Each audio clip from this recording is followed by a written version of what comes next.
मुल्तान से आपको एक और अहम खबर दें कि पिंडी से कराची जाने वाली ट्रेन की टक्कर से 2 अफराद जाबाहक हो गए हैं। एक शख्स रेलवे लाइन क्रॉस कर रहा था, दूसरे ने बचाने की कोशिश की है और पुलिस आपको बताएं कि दोनों अफराद जाबाहक हो गए हैं। पुलिस कार्रवाई के बाद दोनों लाशों को अस्पताल मुंतकिल कर दिया गया है। मुल्तान से आपको खबर दे रहे हैं कि पिंडी से कराची जाने वाली ट्रेन की टक्कर से 2 अफराद जाबाहक हो गए हैं।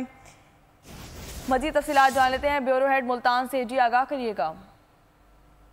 जी बिल्कुल, ये अफसोसनाक हादसा है। ये नाज़िमाबाद गल्ला मंडी के करीब पेश आया है, जहाँ पर ट्रेन की टक्कर से 2 अफराद जाबाहक हो गए हैं और बताया जा रहा है मुताबिक के मुताबिक एक शख्स जो है वो ट्रेन के गुजरते वक्त रेडी को क्रॉस कर रहा था, जबकि दूसरा उसको बचाने के लिए वहां पर आया।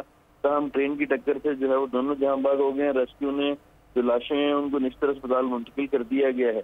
जी ठीक है ताहिर, हमें अपडेट करे थे, आपका शुक्रिया। आपको बताएं कि पिंडी से कराची जाने वाली ट्रेन की टक्कर से 2 अफराद जाबाहक हो गए हैं। एक शख्स रेलवे लाइन क्रॉस कर रहा था, दूसरे ने बचाने की कोशिश की है। दोनों लाशों को अस्पताल मुंतकिल कर दिया गया है। सब्सक्राइब करें और बेल दबाएं ताकि कोई खबर रह न जाए।